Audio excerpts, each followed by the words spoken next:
Spreading all around my room, my world's so bright, it's hard to breathe, but that's alright. Hush.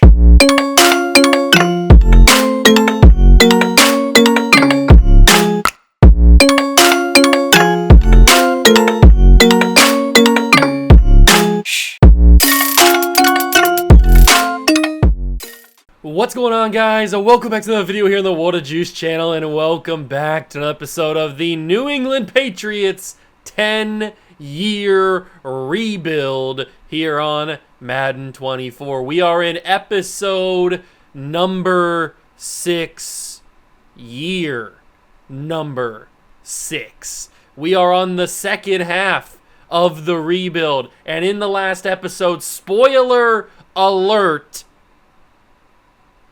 if you didn't watch the last episode, we won the Super Bowl. We are the defending Super Bowl champions. We're coming off of a championship in the last episode, which means that this series is technically a check on the success side of things, which also means that I have still yet to fail a 10-year rebuild series on the channel.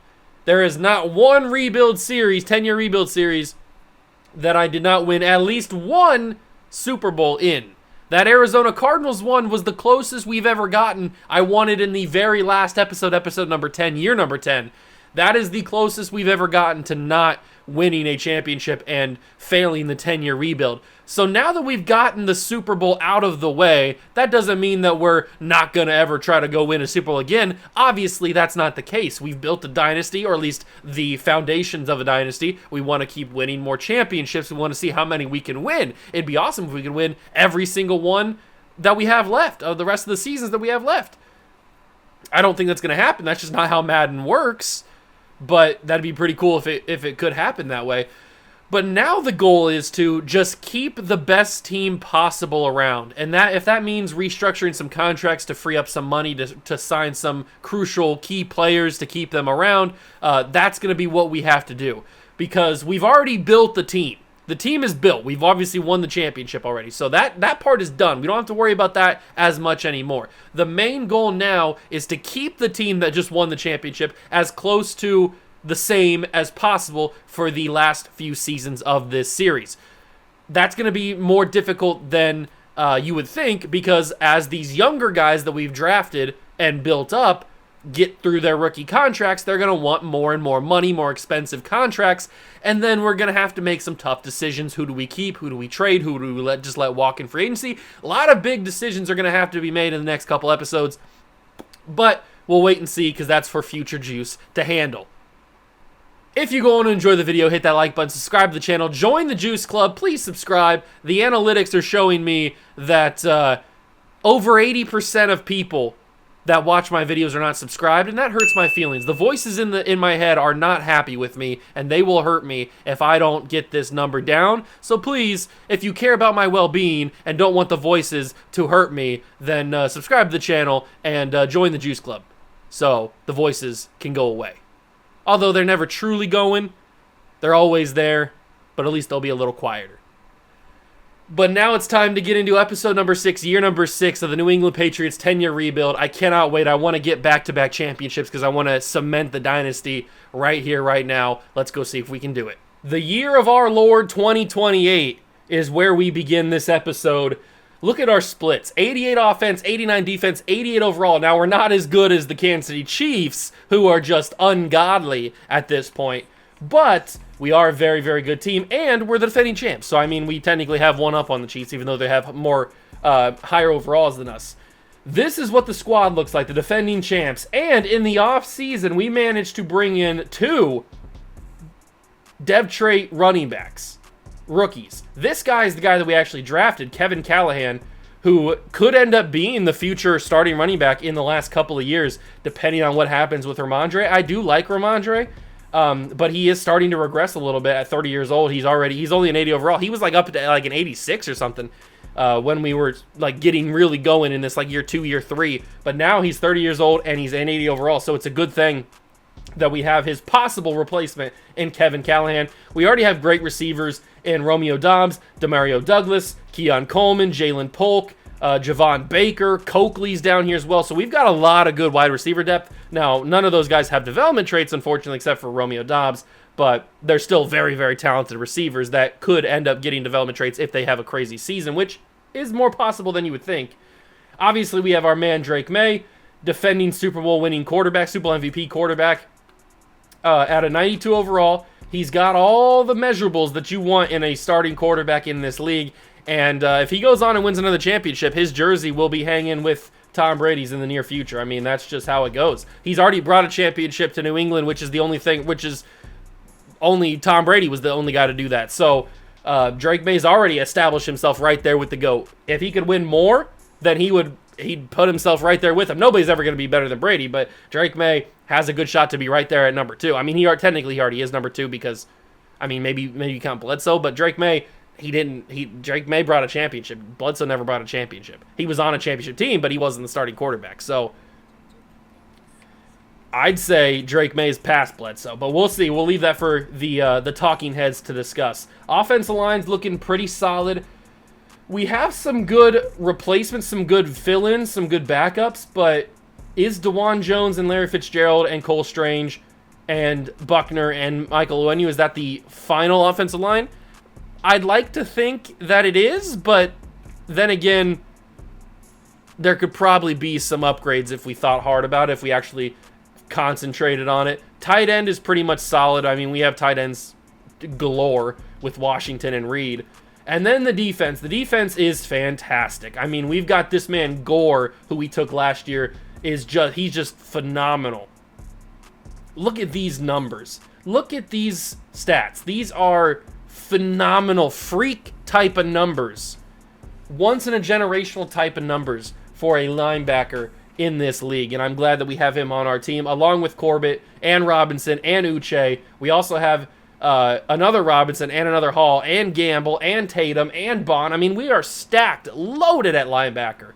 We've got Daxton Hill and Marte Mapu at the safeties. I mean, talk about stacked and loaded at linebacker. We're stacked and loaded at corner as well with Turner and Gonzalez and Jones and Evans and Sessions, who hasn't really even played yet, even though he was a top pick in the draft. Michael Givens finally gets to show why he's a stud. Barmore and Newton are amazing. I mean, this defense might be one of my favorite defenses I've ever put together because they are phenomenal. There's studs at every single position, and that's just a fact. So it's time to simulate halfway point of the season. We'll come back at week number 8, evaluate where we are to start the year. Hopefully we're off to a good start, but I mean, we got a tough schedule going up against Kansas City in week number 1. That's never a good sign. So there could be a scenario where we have like a sub 500 record when we come back at week 8. I hope that's not the case.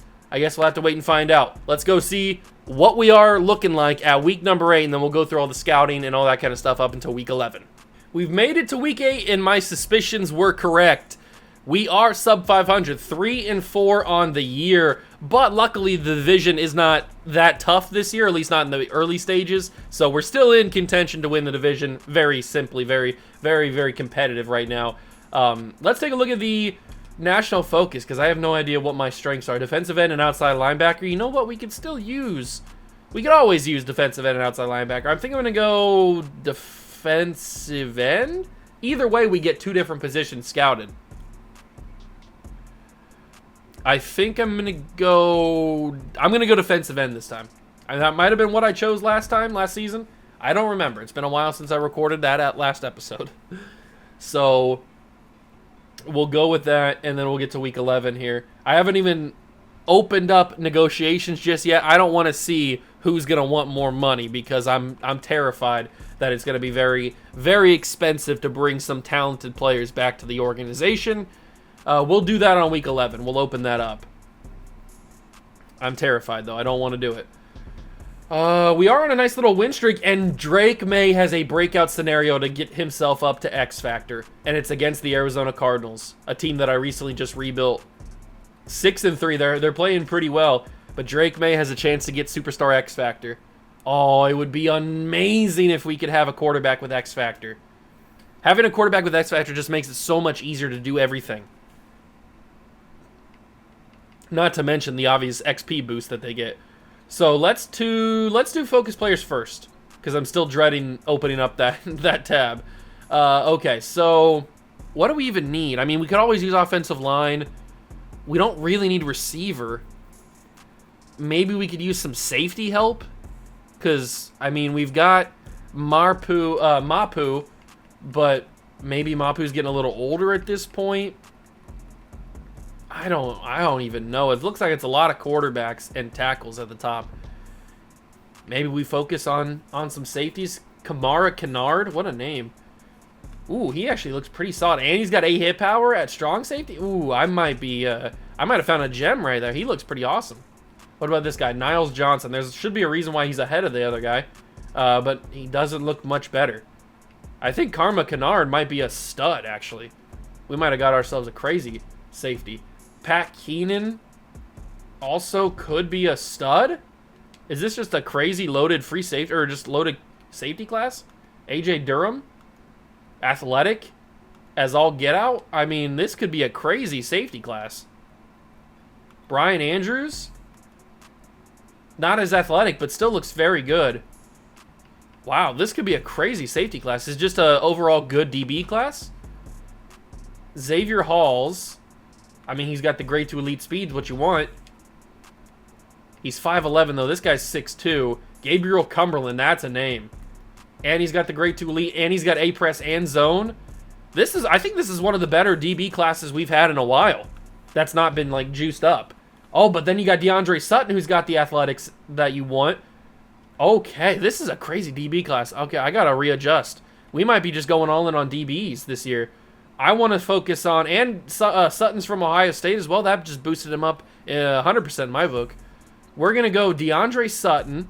We're going to go Pat Keenan. And we're going to go Karma Kennard. So we'll get 1 corner, 1 free safety, 1 strong safety. This could be a loaded DB class, at least at the top. There could be like 2 or 3 really good players at each position, which is pretty rare for an auto-generated draft class. So it's finally time. I cannot dread it any longer. We have to get this tab opened. Here we go. Kevin Corbett doesn't want that much money, which is nice. Kurt Reed doesn't want... Okay, none of these guys actually want that much money. So I think we can bring everybody back. There's a lot of guys, to be fair. There's a lot of guys that I want to bring back. Desjuan Johnson, look at the boy. We rebuilt him a while back, Mr. Relevant, in 2023. 2024? 2033. Trey Sermon will probably have... Unfortunately, we'll have to let Trey Sermon go because we do have his replacement now. But good thing is, none of these guys want anything crazy. Josh Uche wants over $30 million, which is a little crazy. But everybody else is like coming off of their rookie deal. So they don't want anything too crazy because they're not that high of an overall in the first place. So we can probably make this work. If we restructure enough contracts, we can probably free up enough money to bring all of those guys back. Because we have some expensive contracts, including our quarterback, Drake May, who we just signed last season. So we restructure him, we restructure Gonzo, we restructure Barmore, who we're going to have to pay soon, again, if we want to. He's going to be over 30 at that point. That's a tough decision. We'll have to see about that when his contract ends up coming up. Brock Bowers, who we just brought back. Keon Coleman, who we just signed. A lot of these guys we just re-signed, so we're restructuring their contracts already. They're probably not happy about that. Demario Douglas, Romeo Dobbs. Okay, we'll stop right there, and we'll see how much money that freed up. Maybe it's not enough, but maybe it is. You never know. That freed up $80 million. Perfect. That's perfect. We can get all those guys back for $80 million. And probably still have more left. So Kevin Corbett, to make sure we don't have to re-sign him again, I'm going to give him a 5-year deal because I think that'll take us to the point. And look at the top of your screen right there. Zach Gore's already an 86 overall. That's a stud. He's a rookie. He's amazing. But if we pay Kevin Corbett, he already wants to be here, so we don't have to pay him too much more than this. Let's just give him this. And wow, he says no. I didn't think that he would say no to that. That's a shocker, actually. We'll give Kurt Reed 2.5 and 3, and he says he's going to come back. Perfect. Jerzon Newton, obviously we want him back. We'll give him a 4-year deal. That'll take him till he's 30. And we'll give him, since he doesn't want to be here, we'll give him a little bit more. So we'll do that. Reed Washington we have to bring back, but only on a 4-year deal for him. And we'll pay him that much money. He's going to come back. I can't believe that Kevin Corbett said no. I did not expect him to say no. Joel Douglas will give a 4-year deal too because he's just a role player at this point, but he could end up becoming something depending on what happens with Cole Strange. So he comes back. Larry Fitzgerald, we obviously need him back. He's our starting right tackle at this point. We'll give him a 5-year deal so he's off the timeline of those other guys. We'll add another couple million to that, and he's going to come back. Uche, I'll hold off in for a second. Jalen Polk, I want back. So we'll get Jalen Polk back. Maybe a little bit too expensive, but we'll see what he says. He's going to come back. $28 million. Javon Baker, I want back. We'll give him a 3-year deal. $4 million, 3.5. How's that? He says that's good. We have $21 million. I have to be careful here because I still want to bring back Kevin Corbett. So I'm going to save the rest of that money. I'm going to simulate a week, and then we're going to go back and talk to Corbett again. I can't believe he said no to that. I thought I was giving him a fair deal, but apparently he wanted a little bit more money. We shouldn't have to go too much more. We won the game against the Cardinals, but that does not mean that Drake May got the breakout. It helps, but it does not mean he got it. It must be nice. Drake May is an X Factor, ladies and gentlemen. Oh, that's so good. Drake May is an X Factor quarterback, and we don't have to wait until next episode to actually see it in effect. That is so nice. Oh, I love that. Oh, having an X Factor quarterback just makes life so much easier. I'll give him $5 million in salary, and then he should accept it. Okay, he does come back. So we get Kevin Corbett back. That leaves us with $21 million. If we want to bring back Uche, it's going to cost us a little bit. Not going to be too much. And he's going to come back. That leaves us with 9.7 to bring back either Denzel Coakley or Desjuan Johnson. We're obviously going to accept the option on Randy Mitchell. Desjuan being a 76 is intriguing. I'll bring Coakley back because I do think he's a valuable piece to the bench. He's going to come back. That leaves us with $3.1 million. That might be enough to get Desjuan back if I want him back. If I lower this slightly, how about 1.5 per? He's going to come back. Okay, I had to read that. It was different. Wait, no, he's not. I thought it said... Wait, what? I could have sworn that said he was coming back. Okay, I guess I'll go another week. I guess we don't need Desjuan Johnson back, but I might as well spend the money, right? Because we're not going to have it in the offseason, so I might as well spend the money now. But I need to go see this with my own eyes. Drake May as an X Factor quarterback is giving me life right now. And he's playing up to a 97. Oh, man. This man is on top of the world. So he definitely doesn't need escape artist. He's probably... What do I want to give him? Do I want to give him bazooka? Or maybe running gun? Probably bazooka, right? What's his throw power? It's a 98. Yeah, he needs bazooka. So we'll give him bazooka. And then we'll give him... Ooh, he's just out of reach of some of these good ones. Especially High Route Master. We'll give him... Long Range Deadeye. Quick Draw. Definitely protected. Probably...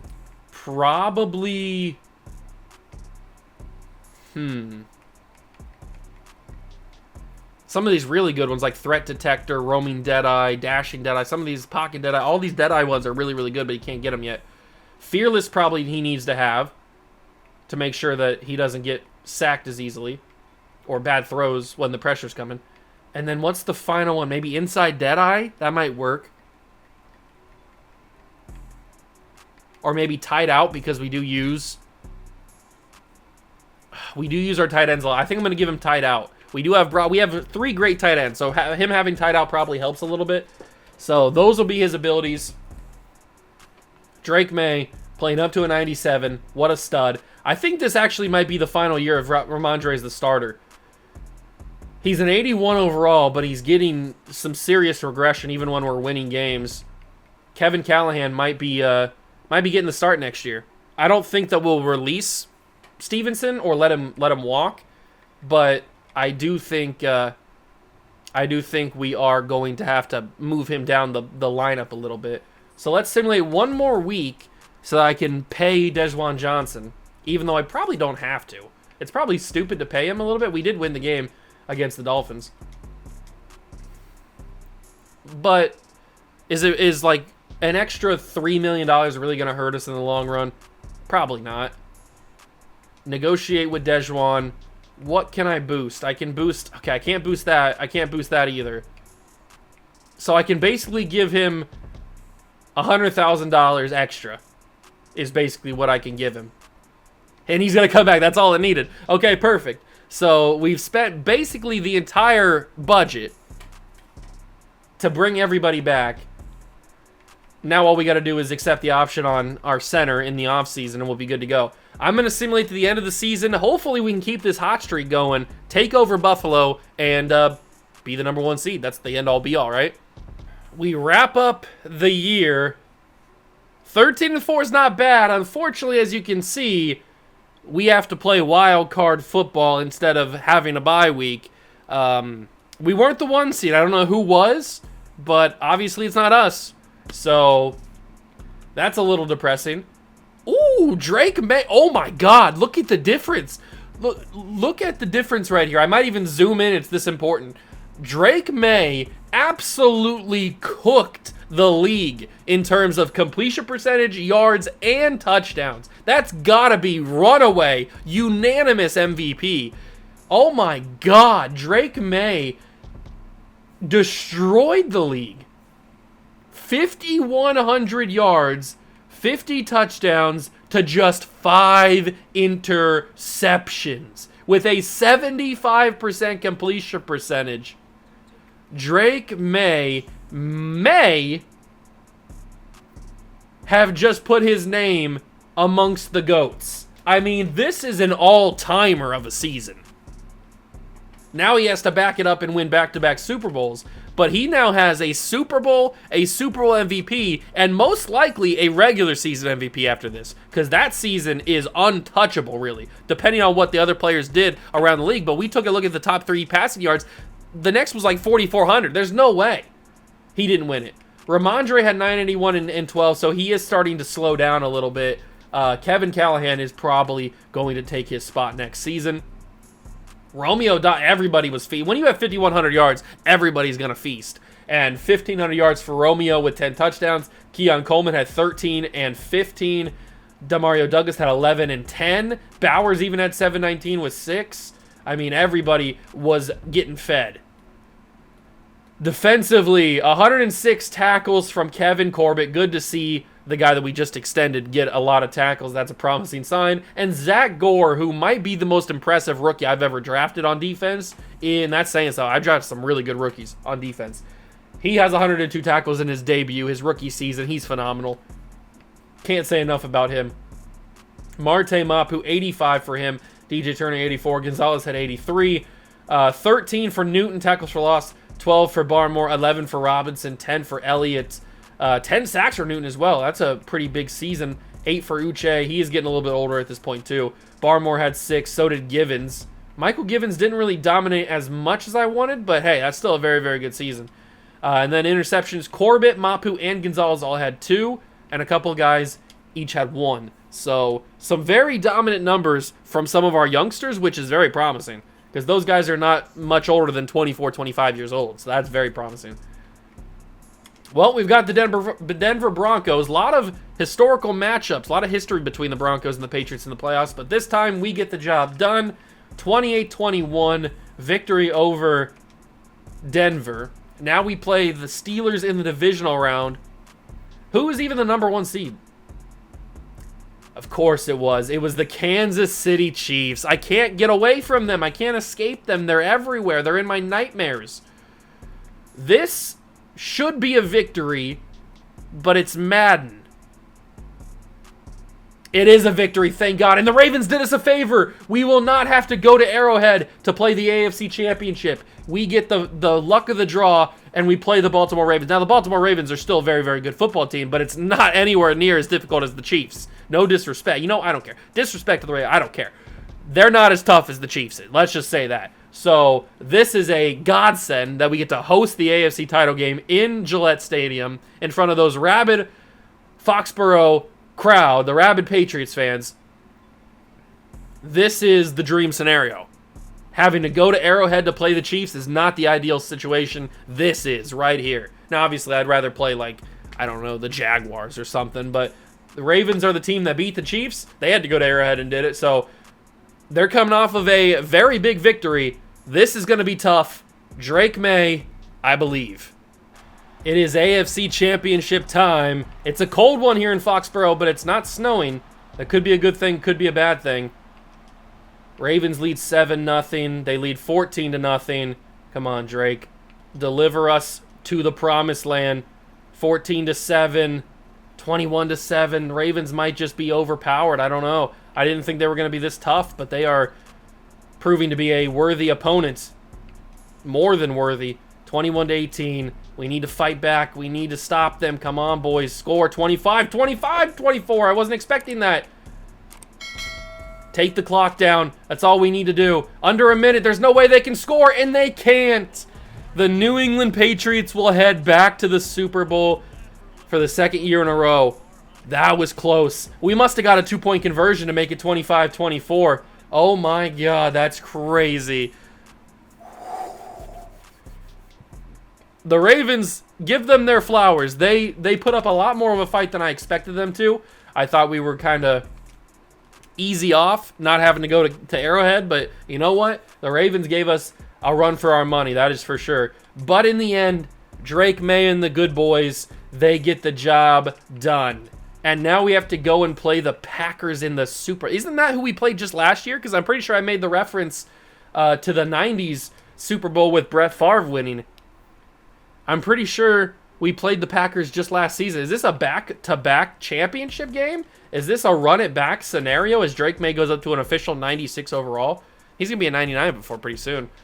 I'm pretty sure we're going back-to-back with the Packers. Well, if it is a run-it-back scenario, let's do exactly that and run it back and win our back-to-back championships. 2 out of 2. This is how dynasties are made. Super Bowl time. Packers, Patriots, I think for the second year in a row. I'm not 100% sure. I guess we'll check when we get to the season recap. But for what I think it's the second year in a row. Whatever it may be, it is still a massive game. And if we want to be a dynasty, if we want to cement ourselves alongside the Patriots dynasties of old, we got to win a championship here. We got to win a second one. And it's back and forth. It is a high-scoring Super Bowl. This is probably a fun game to watch. But the Packers take a 3-point lead.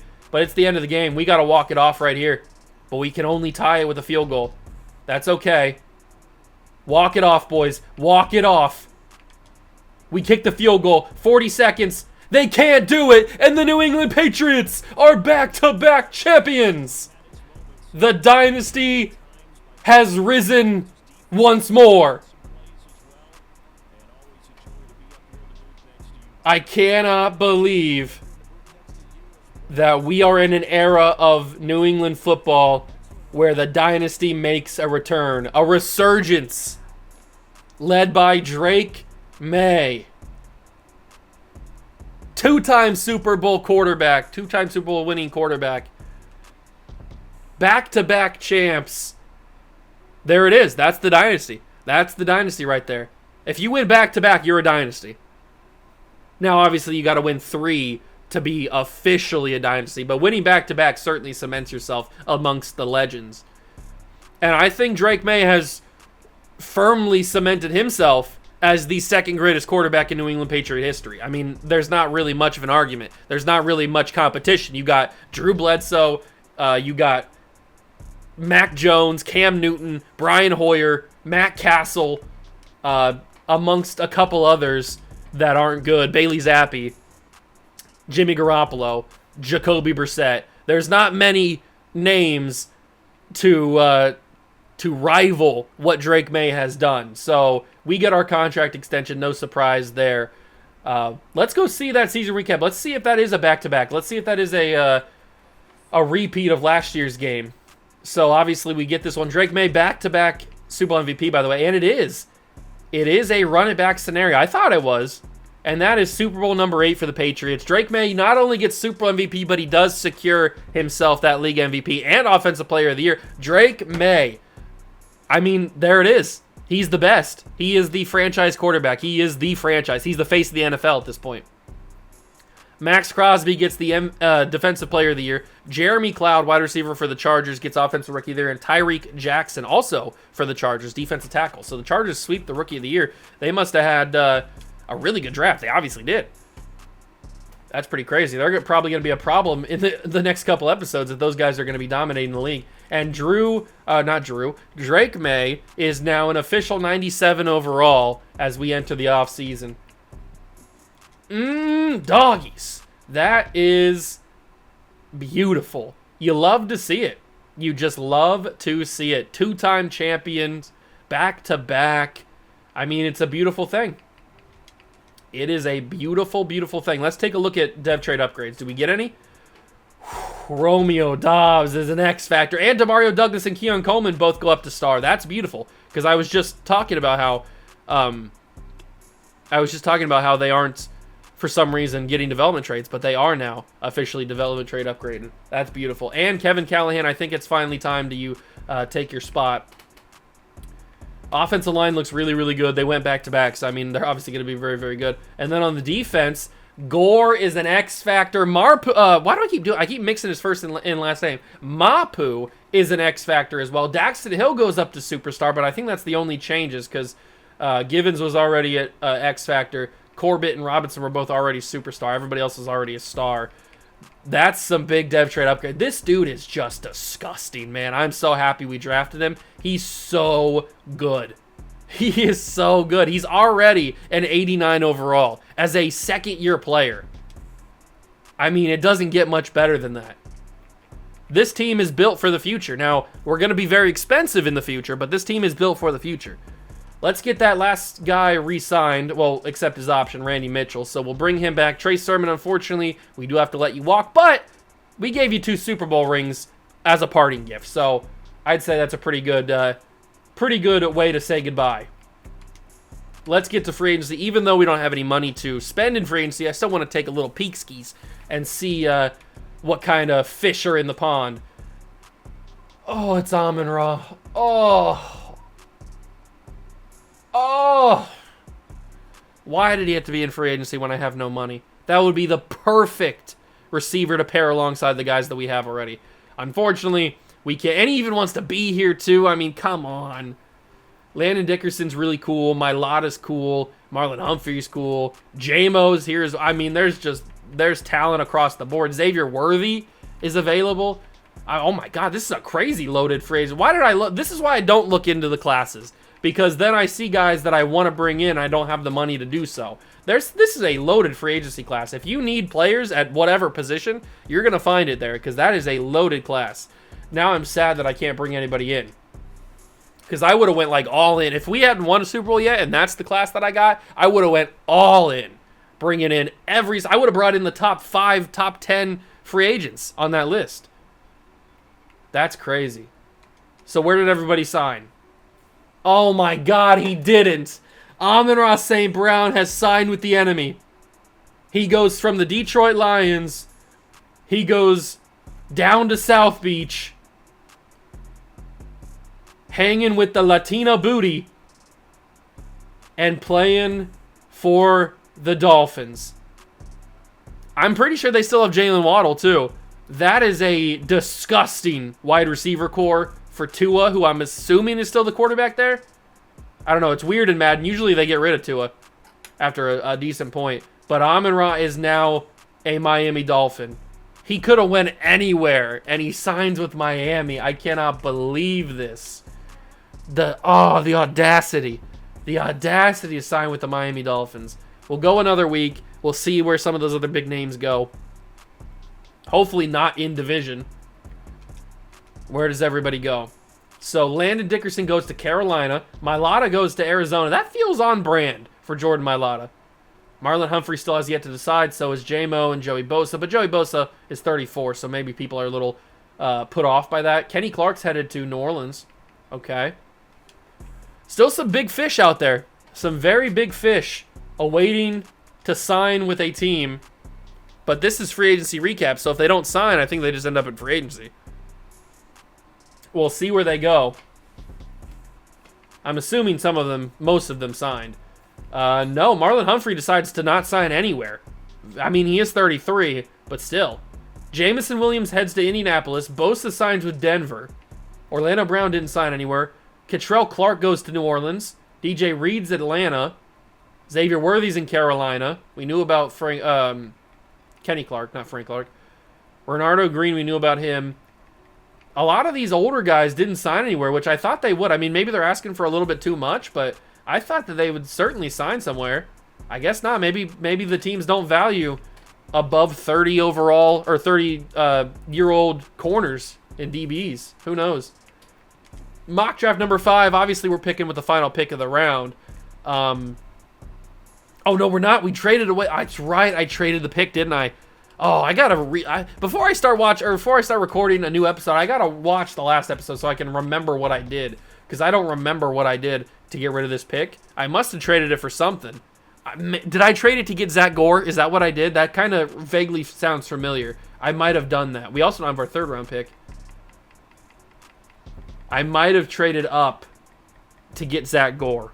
Or to get somebody. Maybe it was to get somebody else. I don't remember. But we don't have a 1st round pick, so we're just going to kind of chill this draft. I mean, it's not like we needed anybody anyway. But there was a couple guys, like those DBs were looking pretty tasty. Especially this DeAndre Sutton guy. Knowing that we're probably not going to get him is kind of annoying. But this Kadeem Richards could be good too, so it's still pretty solid. Although Pat Keenan I really want to know about. I'm going to finish these 3 guys. We're going to see how good they are, just to be on the safe side in case we do, in fact, want to trade up and get one of them. Because who knows how long Daxton Hill is going to be going for, so just want to have a backup plan just in case. Even though Mapu just went up to X Factor, so he's probably safe for a while. All right, how good are those guys? Are they worth making a move for? Start with a strong safety. He's top 5. I knew he was going to be good. Keenan's only round 1, and he's also top 5. Why do they have to be top 5? Why couldn't they have been, like, undrafted or something? Oh, this makes it so much more difficult, man. Where are they projected to go? Sutton's projected to go 14, and 18 for Kennard. Oh. Not having a 1st round pick is very tough. Now I'm angry at Past Juice for trading away that 1st round pick, but then again, we got a great talent. Whoever it was that we traded for. I don't remember. I'm assuming it's Gore. But these guys being top 5 talents is really annoying.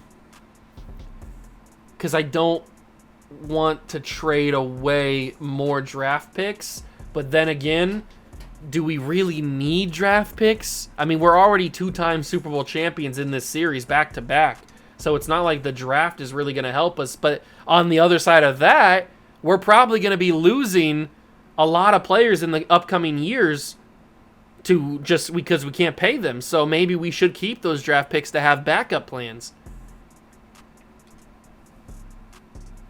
Oh, this is a tricky situation. I didn't realize I was going to be put in such a tricky situation.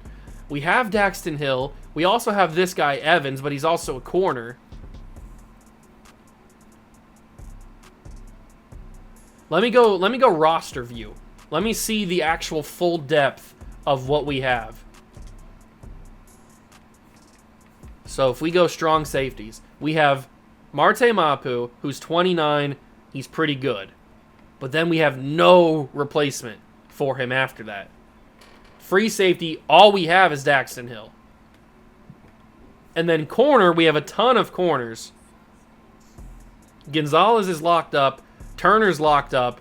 Evans, I'm assuming, will be locked up in the future. I think he's still on his rookie deal. Marcus Jones is old. Sessions is locked up.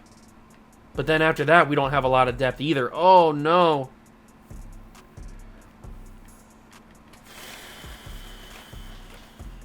I don't know what to do.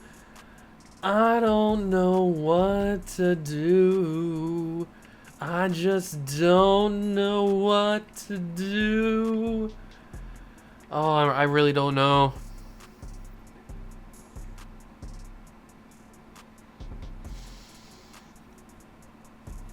Donald Trump, please help me. Donald Trump, I need your help.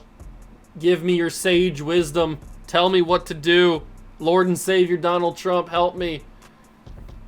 I don't know what to do. What's the game plan? What's the game plan?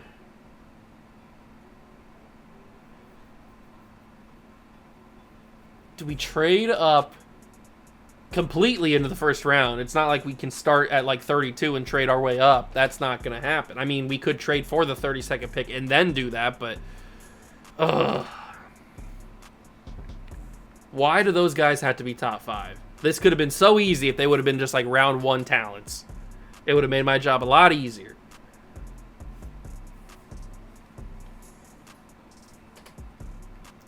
I think we have to trade up for one of them. I really do. I think we have to trade up for one of them. Which one is it? I don't know. It's probably Sutton. But it also could be Kennard. Kennard looks so good. 4.4 speed. He's got the A hit power. He's got A zone coverage. He's got A play rec and pursuit. He might even be able to play a little corner until the safety position opens up. What about Sutton? Can he play safety until the corner position opens up? He's a lot faster. He ran a 4.28 at his pro day. He's got A hit power as well. He's got A man, B zone, B or A block shed. He could probably play a little safety until the cornerback position opens up. Oh, I think Sutton's the guy. They both look disgusting, but I think Sutton is the guy. And I think he was the one that was projected a little bit higher, which is unfortunate. Mock draft number 5. Where was he projected? He's projected at 14. So we have to somehow get from out of the first round completely and up to 14. Why does the world hate me? Let's trade our 2031 first round pick for the Minnesota Vikings. They already have 2. They don't need 2. They don't need 2 first round picks. You're just being selfish at that point.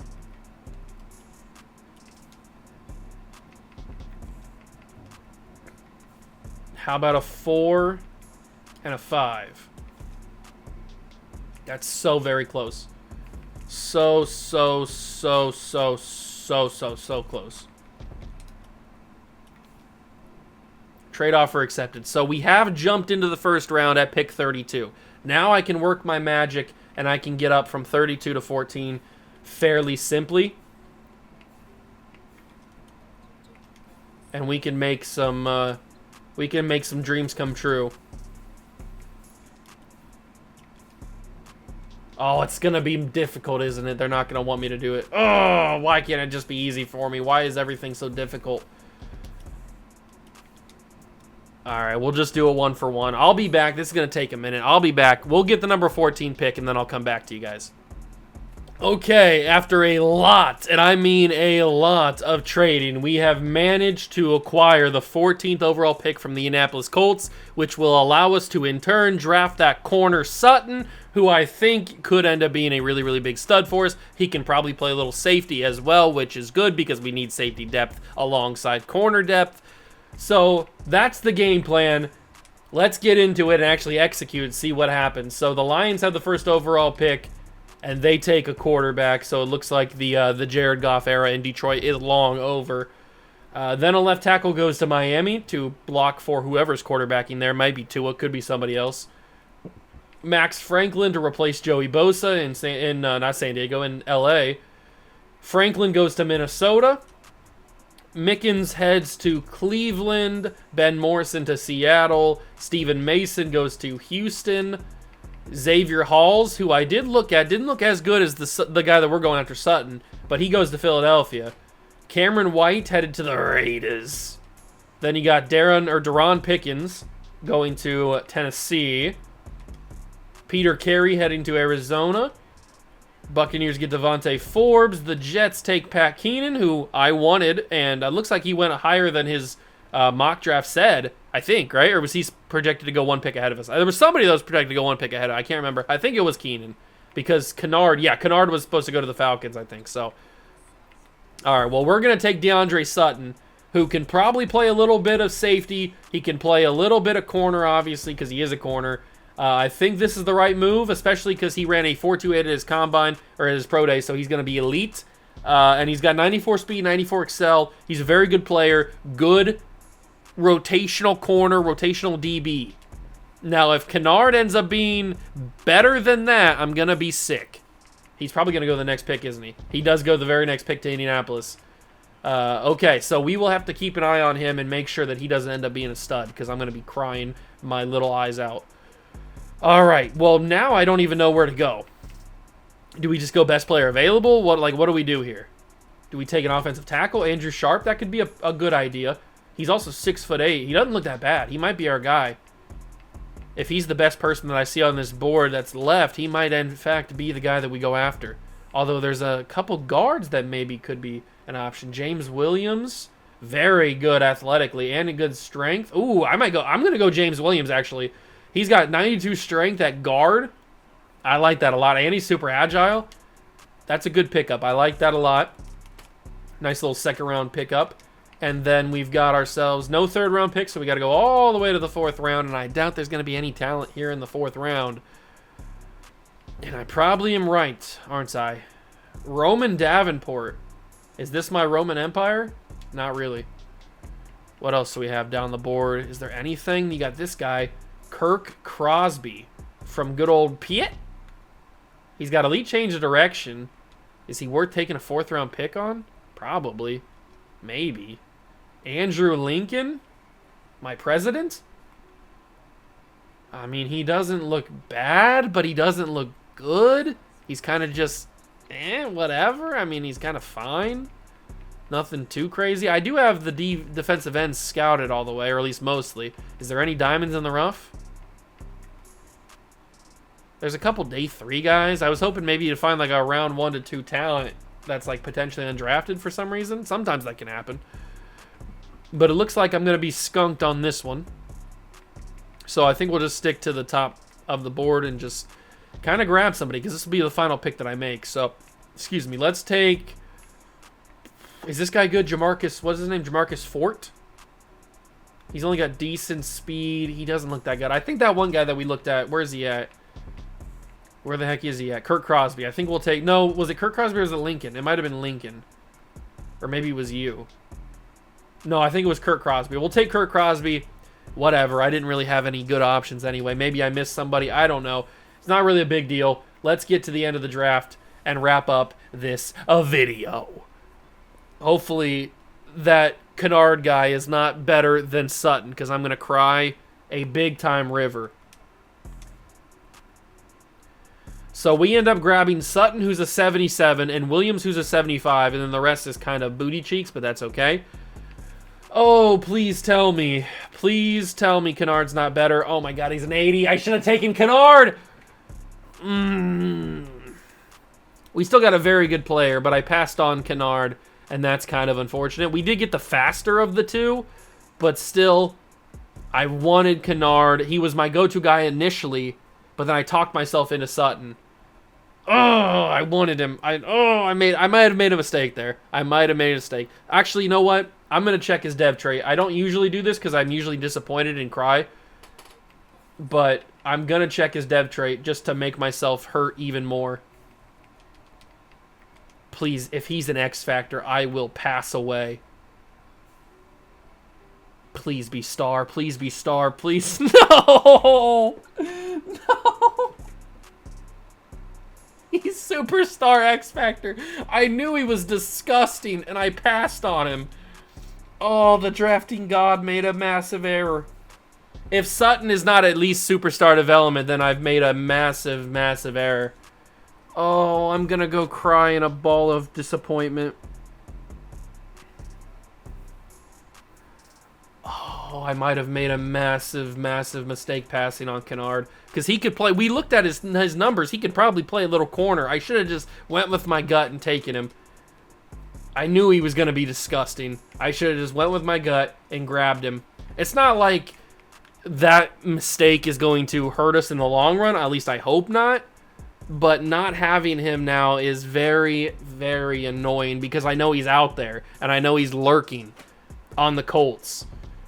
Oh, that's brutal, man. I mean, we have a phenomenal team. We have a great opportunity to go back to back to back, a little three-peat action in the next episode. But knowing that Kennard is out there and his first name is Karma, oh my God, I may have made a massive mistake. What do you guys think in the comment section below? Do you think I made a massive mistake going for Sutton over Kennard, or do you agree with the Sutton pickup? I mean, they're both disgusting, but Kennard is just that little bit more disgusting. Why do you have to have X Factor?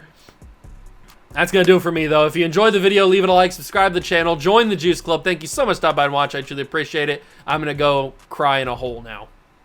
Peace.